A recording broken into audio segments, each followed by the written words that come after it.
ang Team Daddy Frankie para marating natin si Lola Garet. At sa kita ko po ay nakaawa dahil lagi daw siyang mag-isa dito. Kaya mga kababayan, samahan niyo po ko. Kumustahin natin si Lola kung ano pwedeng i-help natin sa kanya. Ay, Lola. Parang ano to, Lola? Napansin ko, parang kulungan ng baboy dati. Opo, kulungan ng baboy din namin ito dati. Ginawaan mo na lang tirahan. Opo. Hindi ka pa pinapasok ng lamok dito? Hindi naman. Kasi nakakulambo naman ako. Kulambo. Opo. Ilan na anak ng anak mo? Yung panganay ko po, ang anak niya, 3. Yung pangalawa, 2 lang. Tapos yung pangatlo ko, 1. So napasyal na may mga apo mo rito. Opo.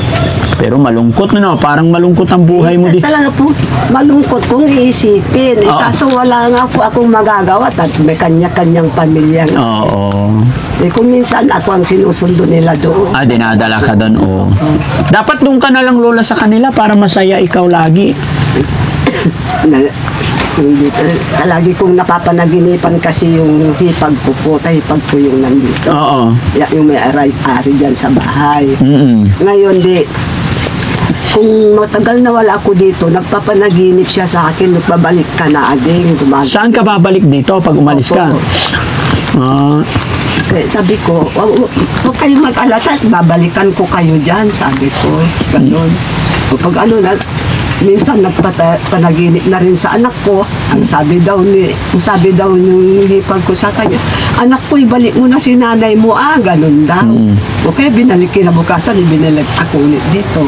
Totoo ba yun, Lola, na yung namatay na kaya pang magparamdam sa mga taong buhay? Opo. Totoo ba yun? Nararanasan ko nga po Akala ko, Lola, pag namatay na ang tao, yung kaluluwa ay nasa langit na. Namamasyal-pasyal din po. Namamasyal pa rin sila dito sa mundong ibabaw? Opo. Nararamdaman din ng mga taong nabubuhay pa? Mararamdaman po kasi magpaparamdam naman. Magpaparamdam. Opo.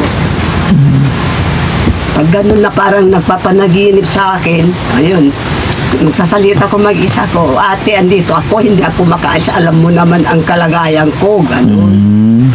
Napansin ko, Lola, bakit may mga buti ng alak dyan? Nainom pa po ba kayo?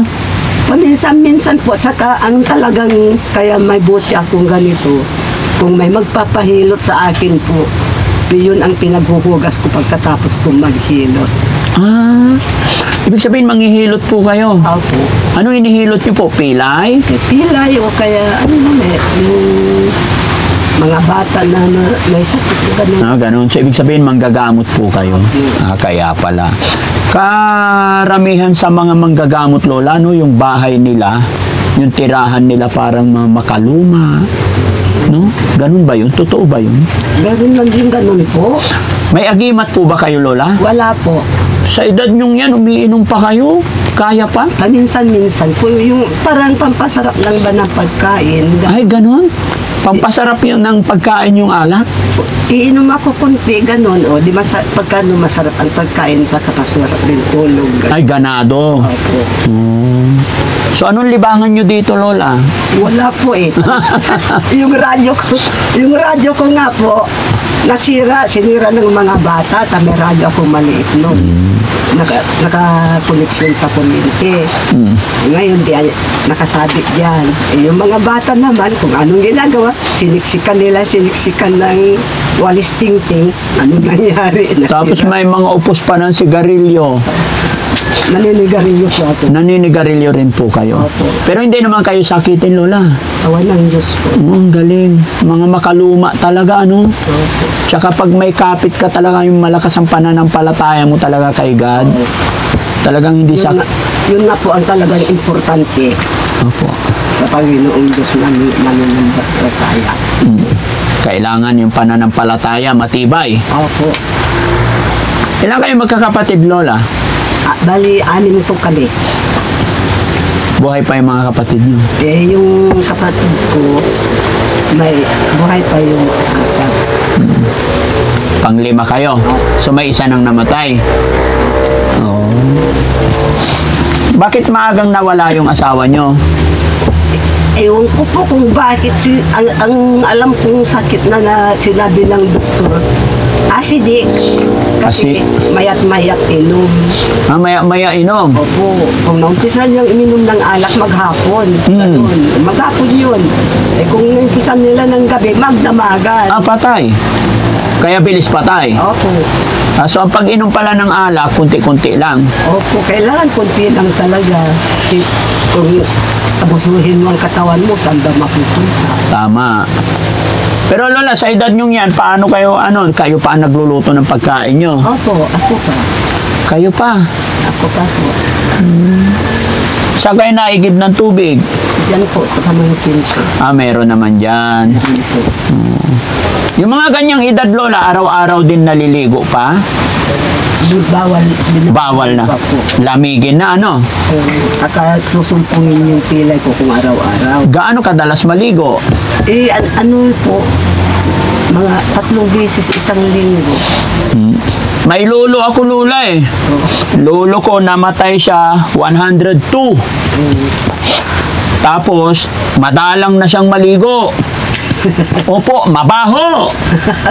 Sabi ng anak niyang bunso, yung lolo ko si Amboy. Malaking matanda.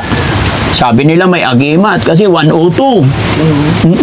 Meron din yung ganun po, yung hindi mahilig sa karne. Tapos Lola, sabi ng anak niyang bunso, maligo ka tay, ang baho-baho mo. Ang sagot ng matanda, sige lang, maiintindihan mo rin ako pag umabot ka sa edad ko. Diba? Opo. Kasi ibig kasi nilang sabihin, mahirap kasing ipaliwanag sa mga bata na pag matanda na, lamigin na. Diba? Opo. Kaya ayaw na, kumbaga takot na maligo. Kumbaga, ninanamnam na lang nila yung natitirang buhay nila. Kasi hindi na rin nila kayang pumunta kung saan-saan. Ang inihintay na lang ng mga matatanda na kagaya ninyo, yung dalawin ng apo, dalawin ng anak, abutan ng tinapay. Di ba? Anong tinapay? Yes po. Kahit maliit na bagay, pag inabutan natin ng tinapay ang mga matatanda, basta naisip mo sila, ay masaya na. Di ba, Lola? Opo. Kagaya na nangyari mga kababayan, kahit maliit na tinapay. Kaya sa mga kagaya ko, na apo, pasyalan natin yung ating mga lola gaya ng aking sinabi mga kababayan. Kahit maliit lang na tinapay, basta naalala natin ang ating mga lola, maniwala kayo sa akin. Kasiyahan. Luluha yan sa tuwa. Di ba, Lola? Hindi ko na nga napigil. Lumuha si Lola. Ganun lang magpaiyak ng matanda mga kababayan. Iparamdam lang natin yung pagmamahal natin sa kanila. Matanong ko lang, Lola, may bigas ka dyan? Meron din po nagbigay yung si Mayoran namin ng bigas nung binigyan ka ni Mayor? po kami dito. Oo. Binigyan ka ni Mayor? Ayan po. Ayan. May 5 kilo. Bigyan din kita bigas, Lola. Hindi, marami pong salamat. Okay. Guys, may bigas tayo. Makahingi ng isang sakong bigas para matuwa naman si Lola. Lola, nagkakape ka pa rin ba? Opo. Ito, dagdag mo yung tinapay para sa'yo, ha? Ay, maraming salamat po. Walang anuman, Lola. Masaya po ako na nakilala kita. Ako po si Daddy Frankie. Kami po yung mga charity vlogger. Alam mo po yung mga lola na nasa liblib na lugar na nasa kagaya mo, na bihirang mapasyalan, yun ang mga pinupuntahan ng aking team. Kaya masaya ako dahil nakita ko po kayo at napasyalan ko kayo. Sana masaya kayo sa hapon na ito. Masayang-masaya po ako. Lumuluha po ako tuloy sa kasiyahan. Salamat, Lola. Salamat sa pagpasyal niyo sa akin. Opo. Kasi mga kababayan, maghapon paggising ng umaga, coffee sila kung meron. Magluto sila kung ano meron. Pagkatapos kumain, nandyan na lang. Hihintayin na lang nilang lumubog yung araw. Hanggang paggising, ganun na lang ng ganun. Hinihintayin nila ang panahon na matapos. Hinihintayin nila yung panahon nila na matapos. Dahil mahina na sila eh. Kaya kung sa loob na isang buwan, isang beses madalaw natin sila, napakasaya na ng mga matatanda. Kaya dadalawin lang natin sila mga kababayan. No? Asan na yung bigas? Sinsya ka na lola, medyo malayo. Nasa sasakyan pa. Dahil po, dyan lang ata sa tapat ng Opo, sasakyan nasa ko. sasakyan. No? Pwede naman, kung maliit yung kutsi yung pwede naman dito. Medyo lola, dyan lang naman, saglit na lang. No? Dapat may radyo ka lola, no? Para may naririnig ka man lang. Yun nga, mula nung nasira nga yung radyo ko, wala na. Wala na. Sana bigyan ka ng mga anak mo. Parehas rin pong hirap ang buhay. Ay, mahirap buhay din nila. Po. Ano ba trabaho ng mga anak mo, lola? Kung minsan makipag-upa silang magbunot ng punla, ganun. Kaya pala. O kaya magtanim, Oo. ganun ang nila. O kaya kung magkaroon sila ng, halimbawa, magkaroon din sila ng kunting bigas, o binibili din na hatidan ko nila. Ayan. Ay, thank you, Kuya Bandam. Dito, patayo mo. Yun. Maraming salamat. Walang anuman, lola. Thank you, Kuya Bandam. Thank you. Patayo ko lang, lola, para hindi Ayan. 25 kilos yan, lola. Gaano na katagal yan, lola? Matagal na po yan. Kasi unti-unti lang naman sinasaing ko po. Unti-unti lang. At mag-isa ka lang talaga. Kasama ko yung mga aso ko talaga. May aso rin. Aso, pusa. Okay. Kumusta naman ang pera ni lola? May pera naman? Wala nga po. Wala talaga. Paano pag bibili ka man lang ng betchin tsaka bagoong? Kung may magpahilot po nga, magbigay sila mga 20, ganon. May pambili ako ng bitsin o kaya pambili ng asin. Hinihintay mo lola na may magbigay ay Basta magpahil. meron po. Sa meron. Kasi kung minsan nga, meron yung hindi ko patapos yung hinihilot ko, may dumating na naman magpapahilot, ganun po. Kung minsan naman, wala. Minsan wala rin. Oo. Opo, ganun naman talaga ang buhay. No? Oo. Minsan meron, may darating din, walang-wala. Susubugin ka ng panahon. Kaya sabi ko nga, ang importante, Panginoon, sabi ko, tulungan mo ako para may lakas ako sa katawan Opo. at nakakatulong din sa kapwa ko tao. Opo. Ganun po. Pero tanong ko lang, lola, gaano kadalas walang pera si lola? Hindi na. Kung po, isang linggo, hindi ako makawa ng pira. Kung talagang sunod-sunod naman yung magpahilot, yun, makakaharap Meron. din ako, makakaipon din ako, mga 200, ganun. Lola, nung kalakasan mo pa, nung mga 30, 40 years old, anong trabaho mo po? Nagganap buhay nga sa bukid. Sa bukid O kaya- talaga? O kaya kumadrona din ako noon. Nagpapaanak ka rin. Kaya anak din. Pero walang pantusan. Bahala yung mga tao na magbigay. Ganun. Kung minsan nga yung alagaan ko sila ng 9 na araw, nasikasuhin hanggang bata. Minsan nga magbigay lang sila, 500, ganun. Ang hirap naman nun. Oh. Pero okay lang sa akin. Pero kahit anong hirap ng buhay, lola, maswerte ka pa rin kasi sa edad mong yan, malakas pa.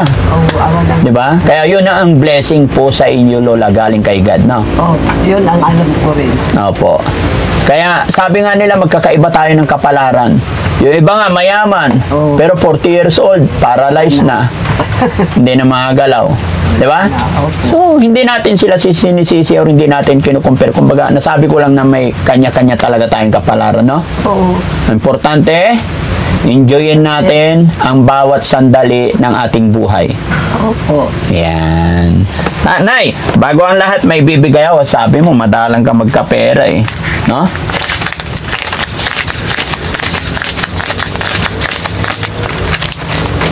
Lola, para may pambili kang bagoong. Kamay mo po, Lola. Malakas pa mata mo. Opo. Magkano yan? 500. Ayun, malakas pa ito. 3, 4, 5, 6, 7, 8, 9, 10. Magkano yan, Lola? Maraming salamat po. Bilangin mo, Lola, magkano yan? Kung...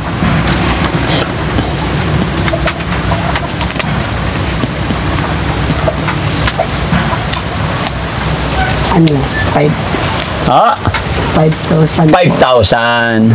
Ano masasabi ni Lola? May blessing. Maraming salamat po. Sige Lola ha. Opo. Salamat po sa inyo. No? Sana humaba pa ang buhay mo. Ganun din po kayo. Bili ka ng ano Lola? Prutas. Para po marami po kayo. Sige Lola. Kagaya ko po. Ha? Para po marami kayong matutulungan pang kagaya ko. Opo. Sana mag-aaba din ang buhay niyo. Opo Lola. Thank you Lola. Umiiyak na si Lola. Iyan po sa katuwaan ito po. Naiyak ka sa katuwaan. Sige Lola. Salamat. Madalang po nung ganito na magtulong sa mga tao kagaya ko. Madalang na. Opo. Oo. Sige lang Lola, laban lang. Magtimpla ka ng kape mamaya. May tinapay dyan. No? Kung hapon po hindi ako nagkakati kasi hindi ako makatulog sa gabi. Napaiyak tuloy si Lola. Sa katuwaan po talagang ganyan. Opo. Si Lola nakakaawa. Ramdam ko mga kababayan yung lungkot ni Lola sa bahay na to. Mag-isa na lang siya parati. Sabi nga niya, madalang na lang daw po yung nakapunta sa kanya. Madalang na lang daw yung mga taong nagbibigay ng ganitong blessing. Lola, yung blessing na yan, galing po kay God. Si Daddy Frankie po ay kasangkapan lang po. No? Opo. Kaya salamat po. Maraming salamat po Panginoon at meron nakakatulong sa amin. Opo. Pabili ka Lola ng ulam mo, bangus, para lumakas pa ikaw. Bangus na gulay, ganun po.